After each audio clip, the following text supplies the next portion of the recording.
오늘 읽은 이 성경 말씀 전후에는 소아시아의 2000년 전에 7개 교회를 향한 우리 예수님의 평가, 진단이 나오고 있어요. 거기에 보면 세 종류로 나옵니다. 칭찬만 받은 교회가 있고요, 칭찬과 책망을 동시에 받은 교회가 있고, 또 책망만 받은 교회가 있어요. 책망만 받은 교회는 사대 교회하고 또 라오디게아 교회를 말하고, 칭찬과 책망을 겸해서 받은 교회도 에베소 교회, 버가모 교회, 두아디라 교회가 있습니다. 그런데 우리가 지향해야 될 이 칭찬만 받은 교회가 있는데 서머나 교회와 빌라델피아 교회가 있습니다. 사실 의외라고 볼 수가 있어요. 왜냐하면 이 두 교회가 공통점이 있는데, 한 교회는 너무너무 가난한 지역에 있는 교회입니다. 또 오늘 함께 읽었던 빌라델피아 교회도 많은 환란으로 인해서 굉장히 살아가는 삶의 여건이 아주 열악한 그런 곳에 있는 교회입니다. 그래서 오늘도 작은 능력을 가졌다, 그렇게 표현을 하고 있죠. 그런데 우리 하나님이 볼 때는요, 여러분, 하나님은 아주 가난한 지역에 있는 교회, 그리고 누가 봐도 생활의 정도라든지 여건이 참 열악한 지역에 있는 그런 교회, 그런 사람들이 모인 교회인데 불구하고 주님은 우리가 눈으로 보는 우리의 눈높이, 우리의 높이나 길이나 양을 보지 않으신다는 거예요. 주님은 방향을 보신다, 또 우리의 중심을 보신다 하는 것을 믿으시기 바랍니다. 우리 아브라함의 가정에 아버지가 데라잖아요. 데라가 있고 그 아들 아브라함이 있는데, 데라는 나이가 205세까지 살았어요. 근데 아브라함은 175세까지 살았습니다. 근데 성경과 역사는 누구를 복되다고 합니까?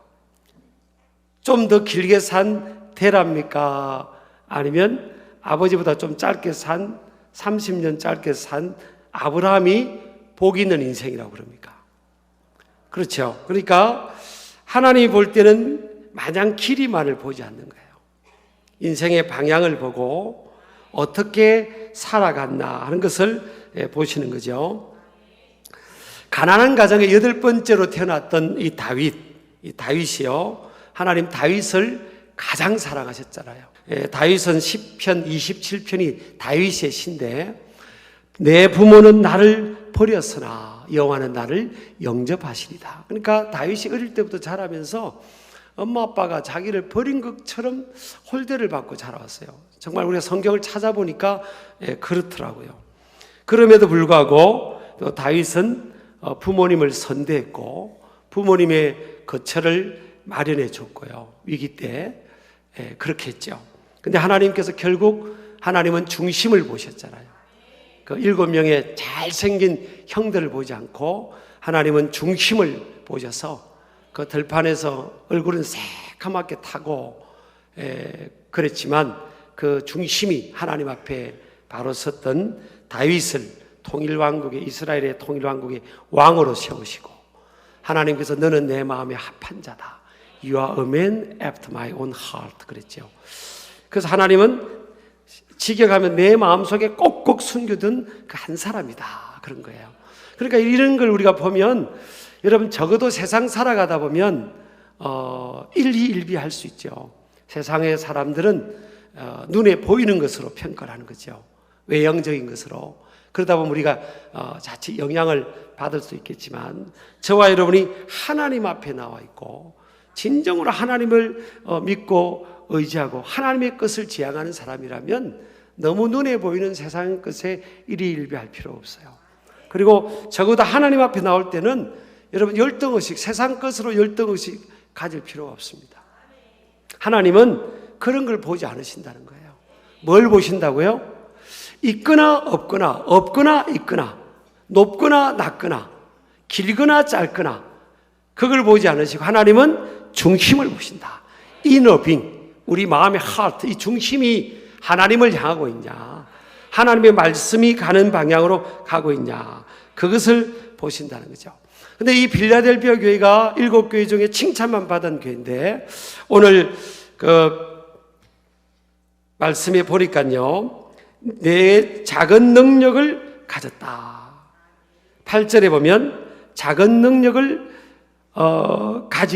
가지고서도 그랬잖아요. 내가 작은 능력을 가지고서. 이 가지다는 이 단어는 헬라어로 에케이스라는 동사 원형용 에코의 2인칭 단수 현재 능동 직설법입니다. 그냥 다른 걸 빼놓고요, 현재형이에요.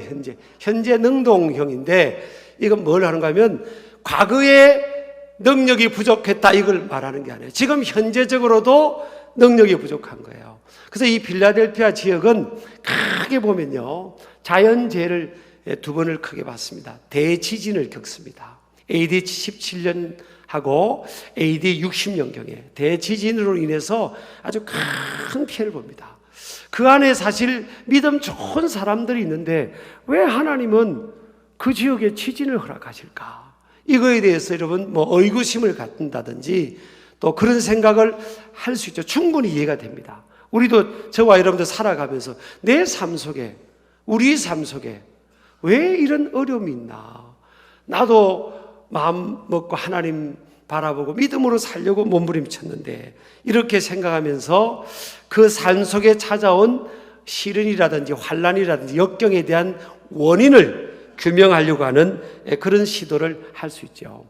근데 그건 그렇게 지혜롭고 성숙한 태도는 아니라고 생각합니다. 자, 그래서 그러니까 가옥들이 안정된 가옥들이 없는 거예요. 그래서 이들이 더 피해를 보지 않으려고 빌라델피아 지역에 있는 사람들이 더 시골로 내려가고요. 그래서 포도 농사를 지어서 겨우겨우 그냥 서바이벌 하는 그런 수준으로, 경제적 수준으로 살아가는 사람들이에요. 그리고 또 이들이 어떤 어려움을 겪는가 하면, 이 빌라델피아 지역이 네오 캐세리아에서 캐세리아는 그 시저라는 뜻의 시죠. 네오는 뉴입니다. 새로운 시저왕, 새로운 로마 황제 도시, 이런 게 이름이 바뀌었어요, 나중에요. 그러니까 이 지역은 로마 황제 숭배 사상이 어느 지역보다도 굉장히 팽배해 있는 지역이었고요. 그리고 헬레니즘의 영향을 받아서 혼합주의가 들어왔고, 포도농사를 하니까 포도주를 만드니까 술의 신 디오니수스를 또 숭배하는, 그러니까 막 작통 술의 신, 혼합주의 신, 또 황제 숭배, 막 이런 것들이 우상 숭배가 일반화되어 있으니까 순전한 믿음으로 예수 그리스도를 믿는 믿음으로 살아가는 사람들에게는 굉장히 불이익이 있는 거예요.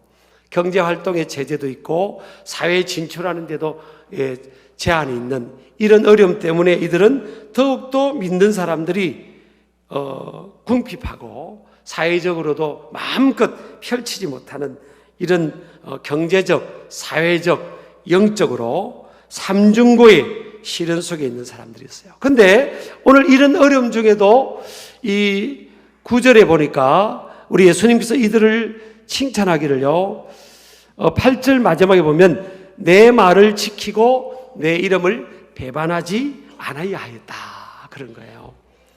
어려움을 겪고 삼중고의 어려움을 겪을 때 적당하게 세상과 타협하고 신앙을 타협하면서 이것도 좋고 저것도 좋은 그런 스탠스를 취할 수도 있잖아요. 근데 그럼에도 불구하고 이들은 하나님 말씀을 순전하게 지키고요, 그리고 예수 이름을 배반하지 않는 거예요.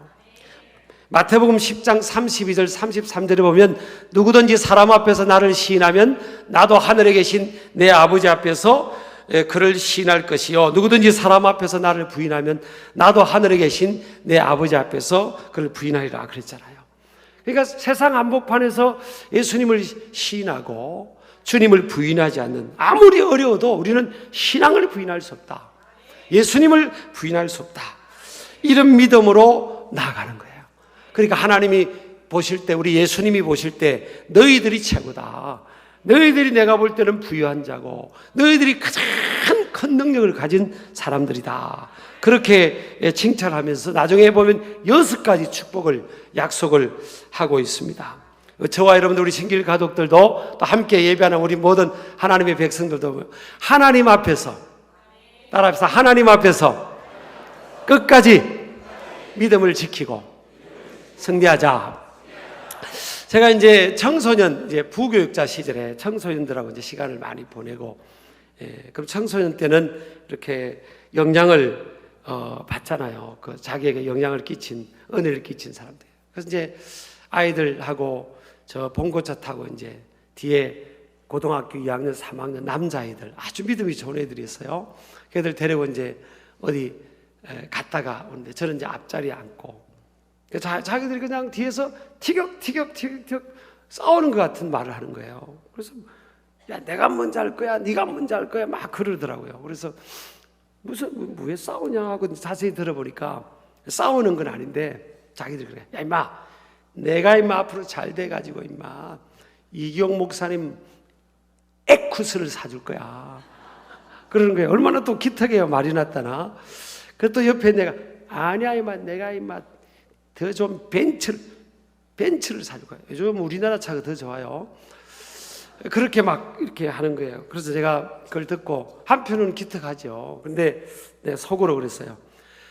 배반이나 하지 마라. 평생을 여러분 믿음으로 살아간다는 게 쉽지 않아요. 평생을 누군가를 배반하지 않고 살아간다는 게 쉽지 않거든요. 근데 주님이 그걸 보시는 거예요.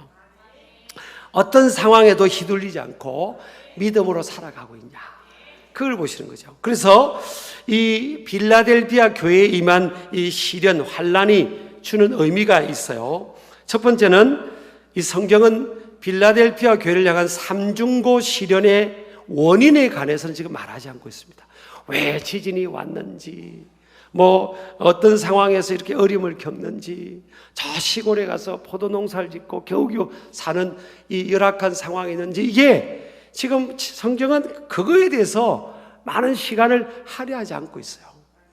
그래서 여러분, 우리가 지혜로운 사람은요, 내 삶 속의 시련의 원인, 이유, 이걸 파는데 시간을 보낼 필요 없어요.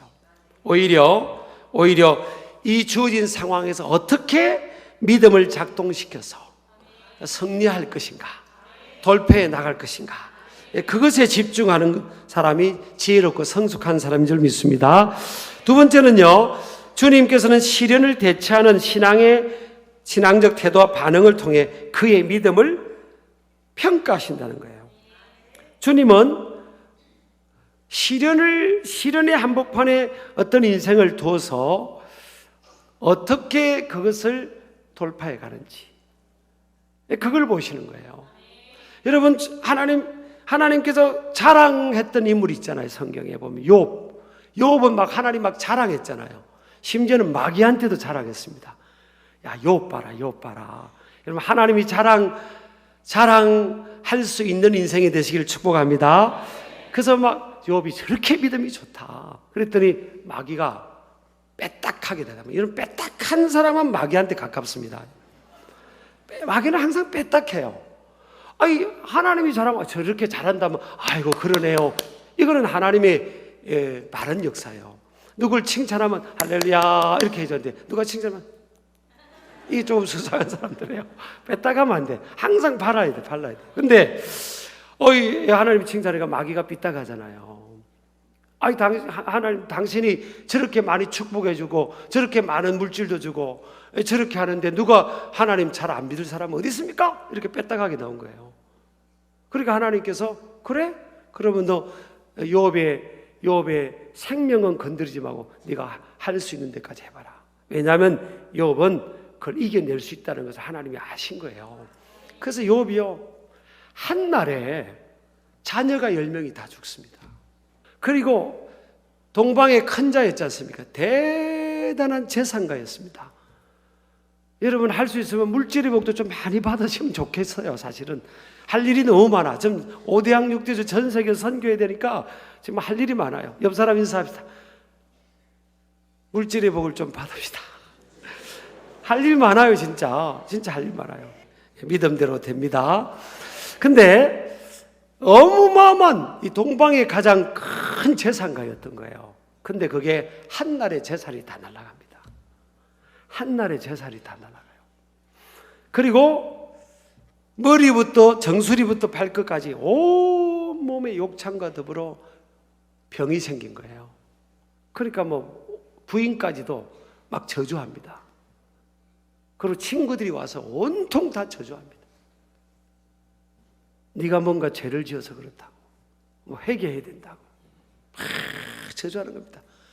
자기가 다 도와주고 보살펴줬던 그 가까운 지인들이 와서 그렇게 손가락질하고, 심지어는 아내까지도. 여러분, 우리 신길교회 아내분들은 남편이 좀 뭘 좀 덜 벌어와도 올해는 자꾸 축복하면 좋겠어요. 그죠?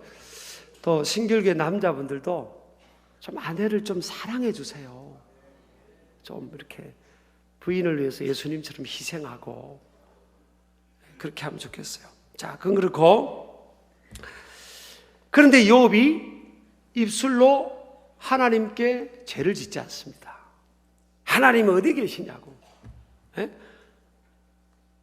난 이제 하나님 안 믿겠다고 그런 표현을 안 해요. 원망을 안 합니다. 근데 이유를 모르는 거예요. 욥도 모르고 친구도 모르고 가족도 모르고 어떻게 해서 믿음의 사람 욥에게 이런 일이 온지를 이유를 모르는 거예요. 그 욥도 그걸 몰라서 더 고통스러운 거예요, 사실은. 그런데도 욥은 끝까지 믿음으로 하나님 바라보고 믿음으로 돌파하잖아요. 그래서 하나님께서 환경적인 것도 마지막에는 다 갑절로 회복시키시고, 자녀도 10명의 자녀를 또 주시고, 가정 다 전국구로 뛰어난 자녀들로 하나님이 축복하시잖아요.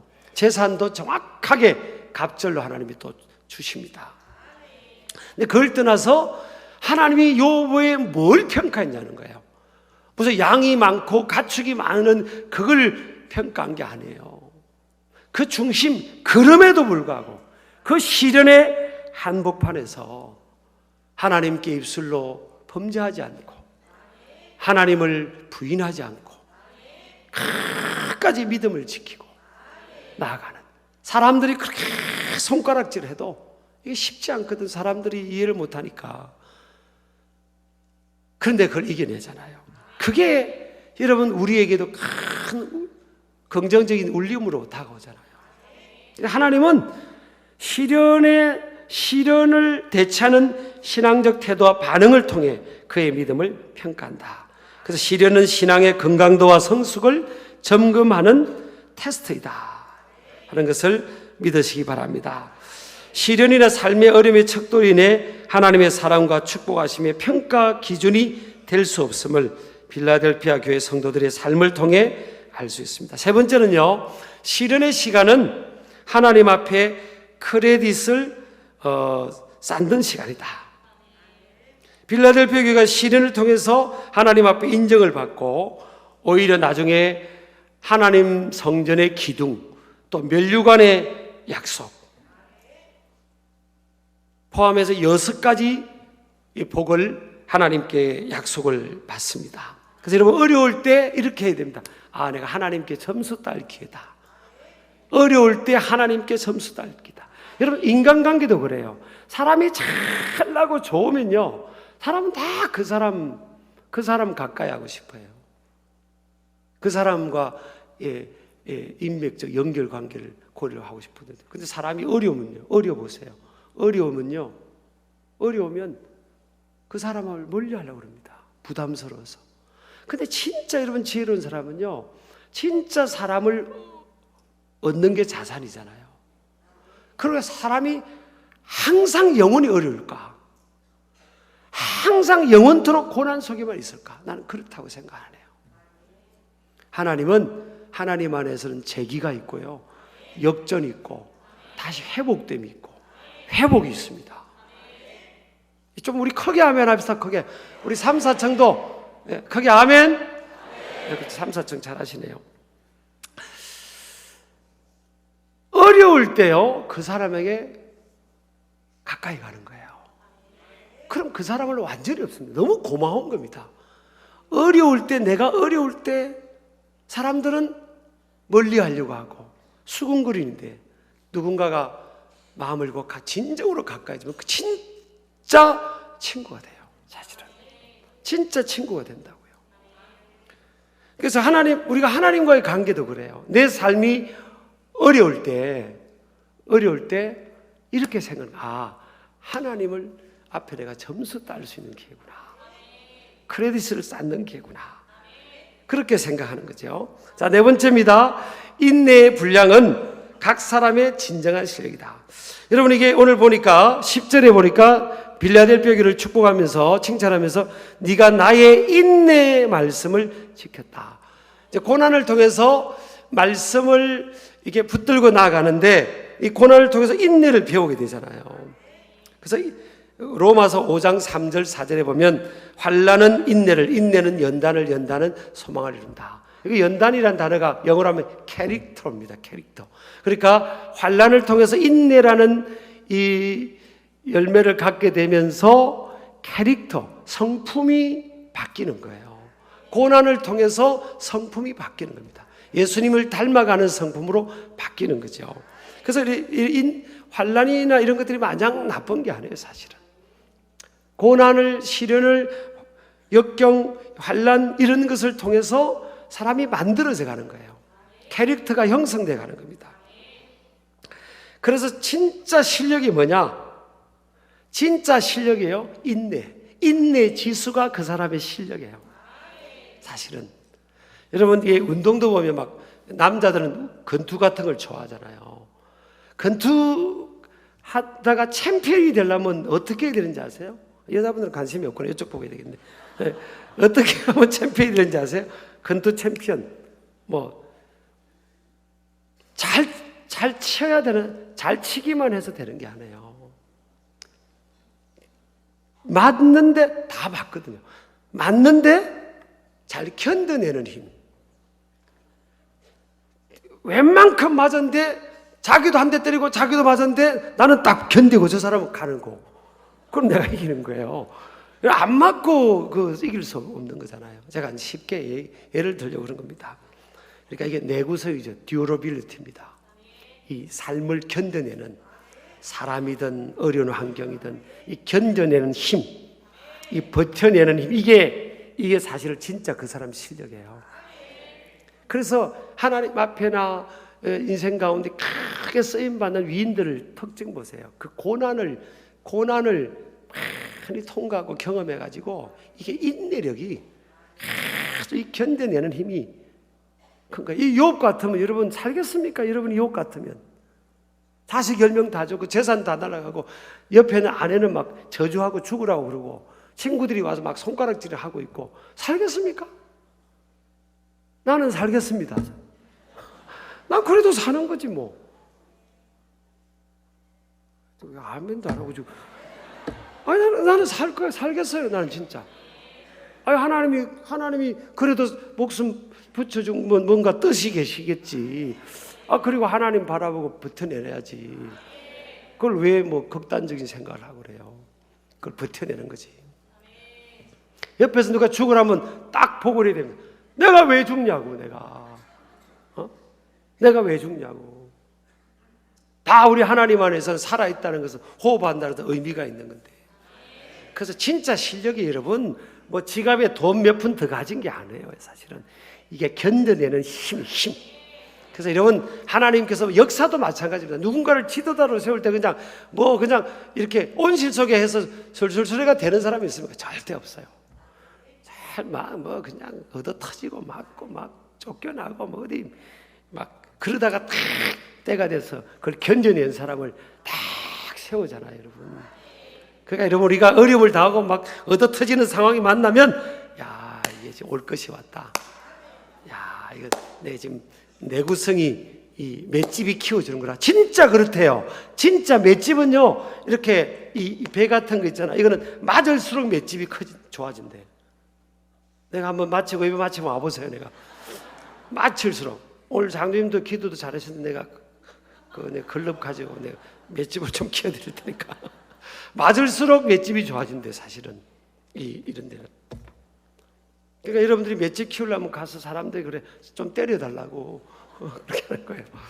그게 이제 삶으로 우리가 적용해봐도 마찬가지입니다. 막 맞아가면서 하나님 우리를 키우는 거예요. 그때 우리 태도를 보는 겁니다.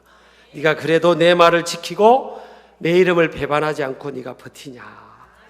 그게 네 실력이다. 빌라델피아 교회 실력이 그거였잖아요. 인내의 분량이 인격의 성숙의 척도인 겁니다. 그래서 야고보서 1장 2절에서 4절 보면 내 형제들아 너희가 여러 가지 시험을 당하거든 온전히 기쁘게 여겨라. 이는 너희 믿음의 시련이 인내를 만들어내는 줄 너희가 압니다. 인내를 온전히 이루라. 이는 너희로 온전하고 구비하여 인내를 온전히 이루면요 너희로 온전하고 완전한 인격을 갖춘다는 거예요. 구비한다는 거예요. 구비하여 조금도 부족함이 없게 하려 합니다. 그래서 하나님은 이 능력이 없어서가 아니에요. 하나님의 택한 백성들의 삶 속에 고난과 역경, 이해가 되지 않는 상황을 허락하는 이유가 그걸 통해서 하나님이 우리를 만들어가는 거예요. 저나 여러분을 만들어가는 겁니다. 이 시련을 믿음으로 이겨낸 뒤에 오는 축복이 있는데요. 첫 번째는 따라합시다. 주님께서 아신다. 오늘 성경의 8절 보니까 야야 내가 내 행위를 내가 안다. 사람들 몰라주지 내가 다 알아. 여러분 우리가 사람이 다 알아주기를 원하잖아요. 그래서 만나면 그냥 피곤해도 자기 이야기를 하잖아요. 이래서 이렇게 된 거예요. 왜 사람이 좀 알아주면 좋거든. 여러분 알아주는 사람이 좋잖아요. 저는요 저를 알아주는 사람은 또 만나고 싶어요. 우리 몇이 있냐고 여러분. 그런데 사람이 다 못 알아줘도 주님이 하시는 거예요. 내가 너 안다. 두 번째는요 이 빌라델피아 교회 성도들 앞에 내가 열린 문을 너에게 놓았다. 네 앞에 열린 문을 놓았다. 7절에 보면 주님께서 다윗의 열쇠를 가졌다 그랬잖아요. 다윗의 열쇠를 가지신 이 곧 열면 닫을 사람이 없고 닫으면 열 사람이 없는 그가 이르시되. 우리 예수님은요 다윗의 열쇠, 왕권입니다. 왕권, 통치권이에요.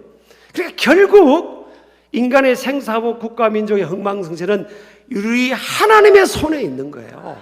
예수 그리스도의 손에 있는 겁니다. 주님이 주관하시는 거예요. 여러분 내가 뭐 될 것 같아도 그렇지 않아요. 주님이 열어주면요 닫을 사람이 없습니다. 그래서 여러분 살아가다 보면 이게 운동선수 축구, 저도 축구 좋아하거든요. 뭐 할 기회는 없지만 나이가 좀 어릴 때는 굉장히 잘했어요. 내가 축구 선수로 갔으면 지금 손흥민보다는 못했겠지만 좀 잘했어요 사실은. 근데 축구를 가지고 공을 가지고 이렇게 막 가면 상대팀이 막 태클이 들어오잖아요. 못 가게 하는 거단 말이에요. 인생을 살아가다 보면 이게 태클이 들어오는 거예요. 다 사람들이 내가 막 잘 되기를 원하지 않아요 여러분. 인간의 이 죄성 나를 막 끌어내리고 싶고 잘 되는 걸 기뻐하지 않는다고요. 그 은혜가 충만한 사람이나 그렇죠. 그러면 사람이 나를 막을 수 있다고 생각을 하면 안 돼요 여러분. 주님이 열어주시면 열어주시는 만큼 나는 간다. 아무리 태클이 들어와도 열어주시는 만큼 가는 거예요. 주님이 닫아버리면 나나 누군가가 아무리 열려고 해도 안 되는 거예요. 그래서 담대할 수가 있는 겁니다. 자, 다윗이 약 3m가 됐다 했잖아요. 6규빗 한 뼘이었으니까 골리앗의 키가 약 3m. 그 골리앗 앞에 다윗이 조그마한 소년 다윗이 왜 섭니까? 인간의 생사하복이 주님의 손이고 내 생사가 주님의 손이 있고 전쟁은 하나님께 속해 있으니까 승리는 하나님 편에 있다. 저 가지고 있는 큰 칼이고 다윗은 돌멩이 5개 들고 간 거 아닙니까? 근데 전쟁은 하나님께 있고 하나님이 나와 함께 하시면 내가 너를 이긴다. 너는 칼과 창으로 지면 나는 만군의 여호와 이름으로 간다. 너 여호와 이름 앞에 못 이긴다. 그리고 다윗이 피해 다닌 게 아니고 달려갔다고요. 골리앗을 향해서 막 골리앗을 향해서 다윗이 달려갔습니다. 물매에게 돌을 넣어서 막 이렇게 그리고 탁 던지니까 골리앗이 여기를 탁 맞아버려가지고 기절을 합니다. 골리앗이 돌에 맞아 죽은 게 아니라 탁 맞는 순간 기절을 해버려요. 그리고 다윗이 골리앗의 칼을 빼서 그 목을 쳐 죽이지 않습니까? 여러분, 이게 우리가 인생 세상이라는 이 골리앗 얼마나 거대합니까? 뭐 그 골리앗 앞에 우리가 이 다윗처럼 이렇게 나아갈 수 있어야 되는 거예요. 아니, 내가 골리앗은 저렇게 크고 나는 이렇게 되고. 여러분, 한 2, 3kg만 차이 나도요, 이 격투기 하면 안 됩니다. 사실은 3m면 3m. 골리앗은 6, 70이나 됐을까? 그럴까 안 해, 소년. 이게 됩니까, 이게 지금? 근데 다윗은 그렇게 생각 안 했다고요. 주님이 여시면 다들 사람이 없다. 우리 아멘 하시기 바랍니다. 다니엘도요, 사자굴 속에 던져지는 상황이라도 주님이, 내 생사가 주님의 손에 있는 거지. 그래, 절대 신앙적으로 비굴하고 그렇게 안 했다고요. 우리 아멘 하시기 바랍니다. 세 번째는 원수의 목전에서 복을 받게 된다는 약속이고요. 그 다음에 네 번째는 시험의 때를 면하게 해주랴. 영적으로 하면 휴거를 말하고, 우리 인생을 살아가면서 믿음으로 시험을 잘 감당하면 다른보다 지름길을 간다는 그런 의미도 되겠습니다. 다섯 번째, 면류관을 약속합니다. 저는 주님 앞에 섰을 때, 보좌 앞에 설 때 마지막 순간에 나는 면류관을 받고 싶습니다. 주님께로부터 마지막 상급을 받고 싶습니다. 성경은 생명의 면류관, 의의 면류관이라고 말씀하고 있어요. 우리 신길 가족들이, 또 하나님 백성들이 그 마지막 날 주님 앞에 섰을 때 주님께서 생명의 면류관을 씌워주시고 의의 면류관을 씌워주는 그 축복을 바라보면서 이 땅에서 어려움도 견뎌내고 고난도 견뎌내고 가난도 견뎌내고요, 참고 인내하며 살아가는 거 아니겠습니까? 마지막에 하나님 성전의 기둥이 되려 하리라. 여러분, 성전은 영원성과 완벽함을, 안전성을 말씀하고 있는데, 이사야 선지자가 힘들 때, 우시야 왕이 죽었을 때 성전에 가서 환상을 보잖아요. 하나님의 성전에 주님의 옷자락이 가득한 걸 봤습니다. 이것은 옷은요, 이 가려준다는 의미도 있고 추위로부터 보호해준다는 의미도 있어요. 그래서 이사야가 그걸 깨달은 거예요. 하나님의 성전에 나아갈 때 하나님의 가려주심, 하나님의 보호를 받게 되는구나, 그걸 깨닫게 되죠. 다니엘도 여러분, 왜 매일 하루에 3번씩 예루살렘 성전을 향해서 매일 무릎 꿇고 기도했겠습니까? 그래서 하나님께서 다니엘을 불꽃 같은 눈동자로 지켜주신 거예요. 다니엘 한 명을요, 바벨론 페르시아 대제국이 못 이겼다니까요. 하나님이 그와 함께 해주니까, 하나님이 영이 함께하고 천문천사가 딱 그를 보호해 주니까 아무것도 아닌 것 같은 다니엘을 못 이기는 겁니다. 오히려 다니엘의 정적들이요, 다 사자밥이 되어버리잖아요. 이런 믿음 갖기를 축복합니다. 히스기야도 하나님 욕하고 그 자기를 욕하고 이스라엘 백성 욕하는 그 조롱의 편지를 아수르로부터 받고요, 그걸 가지고 성전에 올라갑니다. 성전에 올라서 그 편지를 펼쳐놓고 하나님 앞에 그렇게 기도합니다. 하나님, 이거 보시라고. 하나님의 이름을 모욕하는 이거 보시라고. 그럴 때 여러분, 열왕기하 19장 14절 5절 또 35절에 보니까 하나님이 하룻밤에 천사를 보내가지고요, 18만 5천 명의 그 아수르 군대를 다 죽여버렸습니다. 하나님이 하룻밤에 그냥 자고 일어나니까 다 죽어 있는 거예요. 여러분, 이게 이분이 하나님이세요. 어떻게? 여러분, 힘들 때 올해는요, 그냥 방구석에 앉아가지고 그냥 그 염려 근심 걱정 인생의 무게를 안고 있지 말고 하나님의 성전에 나오세요. 그걸 펼쳐놓으세요. 하나님 앞에 펼쳐놓으세요. 인간의 도움은 조그마한 도움밖에 안 돼요. 여러분, 그 시간에 하나님 성전에 나와서 하나님 앞에 펼쳐놓고 하나님과 씨름해 보세요. 그럼 하나님이 축복하십니다. 응답하십니다. 도와주십니다. 그래서 오늘 빌라델피아 교회는 너희들은 하나님 성전의 기둥이 될 거다. 기둥의 특징이 3가지 아닙니까? 기둥을 일단 굵어요.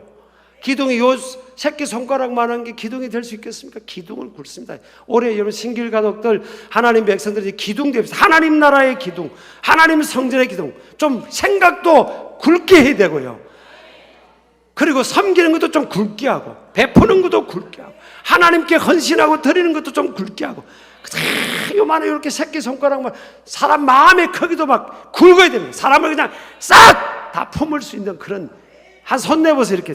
나 진짜. 자, 이렇게 했는데, 이렇게. 다 주여! 다 품게 해주세요. 그리고 기둥은요, 기분 나쁘다고 저기 있다가 그 다음 주에 저쪽에 옮깁니까? 비가 오나 눈이 오나 기둥은 저기 있어. 욕먹어도 기둥은 저기 있어야 돼요. 하나님 볼 때 교회 기둥이 누군지 아십니까? 턱, 아니 나는 교회 못 가요. 아니 누구 때문에 나는. 아이고. 성전의 기둥은요, 어떤 비바람 눈보라 만나도 항상 저곳에 있습니다. 그 기둥입니다. 기둥은요, 힘듭니다. 기둥은 온 건물의 무게를 기둥이 다 지탱하는 거예요. 하나님의 관점에도 기둥 같은 사람들이 있어요. 그들은 다 무거운 걸 버티는 겁니다. 그래서 하나님 볼 때 네가 기둥이다, 네가 기둥이다. 그래서 주님 보실 때 기둥으로 쓰임 받는 우리 신길 가족들 되기를 바라고, 올해는 이기는 자가 됩시다. 이길 수 있어요. 예수님과 함께 말씀 붙들고 나면 승리는 이미 보장되어 있는 거야. 필라델피아 교회 성도들처럼 저와 여러분도 이기는 자가 되기를 주의 이름으로 축복합니다.